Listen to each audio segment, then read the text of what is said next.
Gracias por continuar con nosotros y ahora vamos a ver otra área, otra arista de lo que significa los emprendedores. Y por ello hemos invitado a Wilson Araque, el economista Wilson Araque. Él es director del área de gestión, Observatorio de la Pequeña y Mediana Empresa de la Universidad Andina Simón Bolívar. Y por supuesto tendrá datos, estadísticas interesantes de lo que significa el emprendimiento en el Ecuador, cómo son las perspectivas, cuál es el histórico también y cómo podremos percibir a este mundo competitivo, complicado en el que nos desenvolvemos a través del emprendimiento. Bienvenido, economista Araque, a este programa. Cuéntenos usted su experiencia también respecto de esta área de emprendimiento. Bueno, muchas gracias por la invitación a este programa. Creo que en primer lugar es importante señalar que el emprendimiento en definitiva es una actitud, ¿no? Es una actitud de tomar la decisión de hacer algo. Y por lo tanto, y es como lo vemos, por ejemplo, desde la Universidad Andina, en donde hemos organizado una serie de eventos, hemos realizado investigaciones, es que el emprendimiento va más allá de la creación de empresas, ¿no? Porque a veces muchos de los actores que están promoviendo el tema del emprendimiento lo consideran al emprendimiento como sinónimo de creación de empresas. Y no es así, porque usted puede ser un buen emprendedor siendo funcionario público, porque puede crear espacios diferentes, maneras de concebir diferentes. Y en mis clases en la Universidad Andina tenemos, además del Observatorio de Pequeña y Mediana Empresa, tenemos un curso de posgrado justamente orientado a lo que es creación de empresas.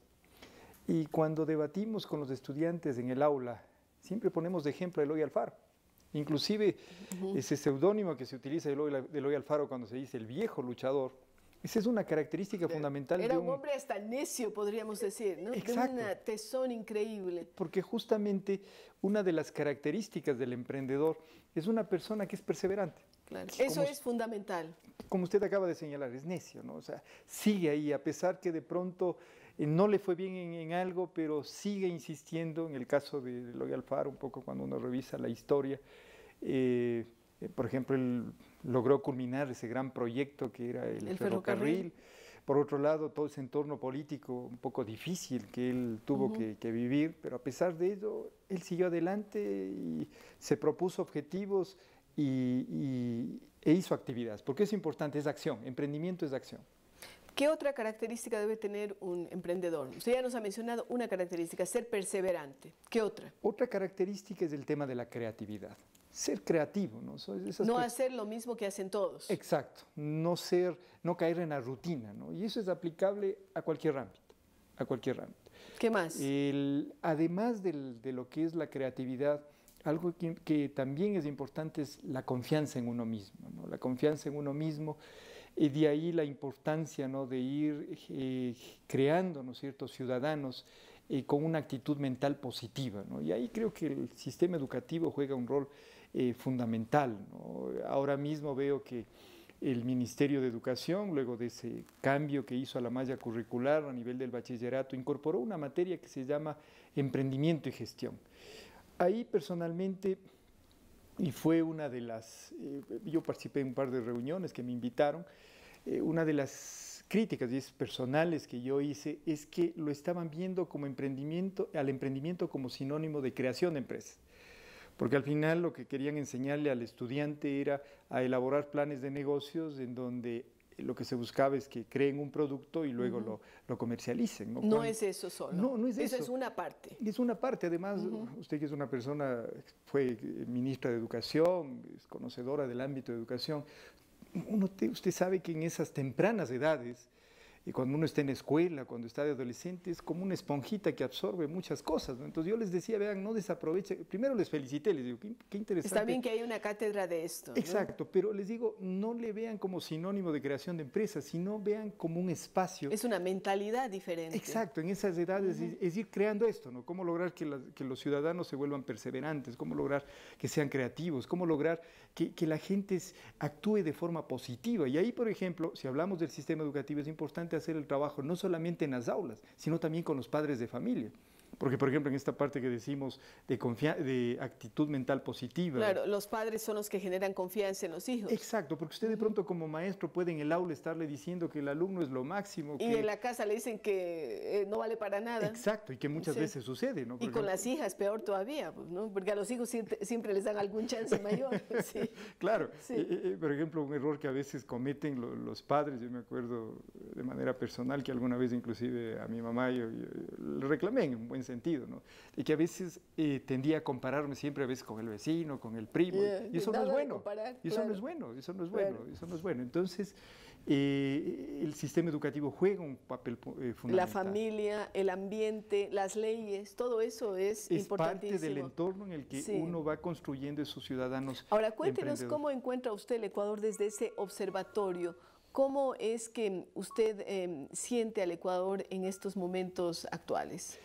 Bueno, yo creo que en los momentos actuales, como decía, ¿no? Desde el lado del gobierno, en materia educativa, han reconocido la importancia del tema del emprendimiento, ¿no? Quizá, ojalá, luego hagan algunos ajustes y vayan encontrando, como decíamos, ese espacio para ir más bien trabajando en la parte de la actitud de las personas. Porque a esas edades lo que necesitamos es crear lo actitudinal. Y luego que ese adolescente, cuando ya pasa a la universidad y luego al mundo laboral, él verá cómo aplica esa actitud. Puede ser como empleado. Así es. Sí. Puede ser en una tarea, diríamos, como empleado en algún lugar y que busca una forma diferente de hacer aquello para lo que fue contratado. Es decir, encuentra un camino innovador. Yo siempre digo, es a aquellos empleados que a veces les gusta complicarse la vida, ¿no? Pero les gusta complicarse la vida de manera positiva, en el buen sentido, ¿no? O sea, no hace lo rutinario, sino dice, mire, yo tengo aquí esta otra idea, vamos a hacerlo de esta otra forma. Exacto, dice, hagamos esto. Por ejemplo, a veces uno, por ejemplo, en la universidad desarrollamos muchas cosas, a veces planteamos algún proyecto, entonces muchas veces uno mentalmente dice, estamos empujando este proyecto, pero al final es hacer otras cosas, pero si a uno le gusta, porque además en materia de emprendimiento, porque si es acción, uno desarrolla mucho el potencial que tiene cuando hace cosas que le gustan, ¿no? Eso es importante. Entonces decían, una parte de la educación, por otro lado, ya yéndonos un poco a lo que es el emprendimiento aplicado a la creación de empresas, porque como digo, no es sinónimo de creación, es una parte, y una parte muy importante, y en la cual se ha trabajado mucho. En varios países hay ejemplos, metodologías, y ya yendo a ese campo, creo que también el gobierno ha ido de a poco creando proyectos, creando programas, pero quizá todavía una gran debilidad que se tiene, una gran debilidad que se tiene, es el tema del financiamiento. Sobre todo el financiamiento especializado para emprendedores, ¿no? Financiamiento y acompañamiento, porque no se trata solamente de dar los recursos, sino saber que esas personas necesitan una capacitación para poder usarlos. Claro, van de la mano, ¿no? Van de la mano. O sea, el tema de financiamiento y el tema de educación, ¿no es cierto? De educación tanto en el antes, durante y después, ¿no? Cuando ya el emprendedor cuando la empresa ya está funcionando. Pero en el tema de financiamiento, y eso es muy importante, ¿no? El crédito bancario no es una fuente de financiamiento para el emprendedor. ¿Por qué razón? Porque cuando uno accede a un crédito... Por el tema de garantías... Exacto, o sea, primero el tema de garantías. El emprendedor, ¿cómo le va a dar garantías si a lo mejor no tiene nada? Pues claro, porque usted solamente va al las banco, ideas en la cabeza. Claro, cuando usted va al banco y le dice, mire, tengo esta idea fabulosa, y el banco le dice, antes de ver el documento en donde usted le describe la idea, lo que le dice es, lo que usted acaba de señalar, ¿en dónde están las garantías? Muéstrame sus antecedentes, tiene cuentas, tiene casa, tiene algo que hipotecar. Es lo primerito que le dicen, tiene casa o terreno, porque eso es lo que al banco le asegura. Entonces, y además del tema de las garantías, es el asunto de que usted inmediatamente, venda o no venda, funcione o no funcione el negocio, tiene que empezarle a pagar capital e interés al banquero. En cambio, que si tuviéramos productos especializados, como es por ejemplo lo que son fondos de capital de riesgo, aquí en el país muy pocas experiencias ha existido. Quizá una de las buenas prácticas, considero un poco por el hecho de que hemos estado monitoreando el tema del emprendimiento acá en el Ecuador, es un proyecto que lo hizo la Fundación Esquel a mediados de los 90, que se llamaba el programa Proceso, inclusive recuerdo cómo se denominaba.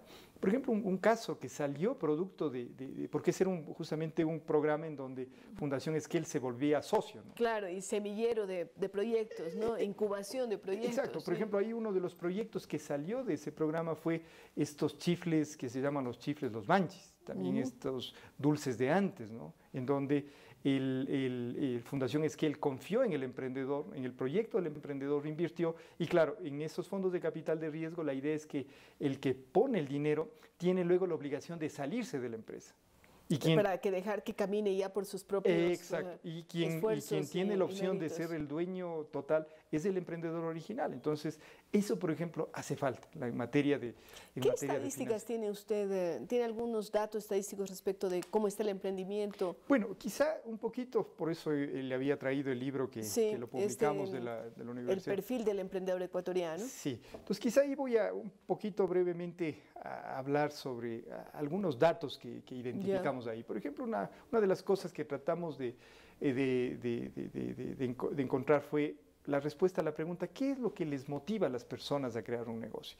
Y aquí es interesante, ¿no? La mayor parte cerca del casi el 50% de las respuestas se orientó a factores más de carácter actitudinal, justamente lo que decimos, ¿no? Por ejemplo, independencia. Ya la gente ya está cansada de tener jefe, dice, no, yo quiero crear algo propio, yo quiero trabajar por algo que al final esa rentabilidad que voy a generar va a ser para mí, para mi familia y no solamente para un tercero. Por otro lado, también está esa necesidad de mejorar económicamente. De ahí que luego, en una pregunta posterior, que nos ayuda a romper un mito, que a veces cuando uno lee literatura sobre emprendimiento, a veces hay esa idea que dicen que no, que aquella persona que está en estado civil soltero es aquel que como que es más arriesgado para emprender, pero que resulta que cuando uno vaya en la práctica, resulta que son los casados los que más emprenden. Porque tienen más necesidad. Exactamente, o sea, tienen más necesidad, quieren, y es lo que sale acá, ¿no? Mejorar. ¿Qué edades tienen los emprendedores? Parecería que la edad propicia para emprender es entre 26 y 32 años. Es en donde se concentra el 40% de los emprendedores que nosotros investigamos. Luego, en segundo lugar, parecería que también es la edad entre 17 y 25 años, en donde se ubica el 31%. Luego, en tercer grupo, los emprendedores de entre 33 y 45 años, que es el 25%. Pero también hay un grupo de entre 46 a 60 años. Esto que también nos da una lectura. Que en materia de emprendimiento tampoco podemos decir que los más jóvenes... Sí, o sea, no hay una edad, o sea, uno puede emprender de acuerdo a esto. A cualquier edad. A cualquier edad. Quizá los que más se han arriesgado, como digo, son, o en donde más han tendido a emprender son entre 26 y 32 años, ¿no? Algo que también salía aquí y que es importante resaltar es que la experiencia previa en una actividad económica se convierte en un gran estimulador del nuevo emprendimiento.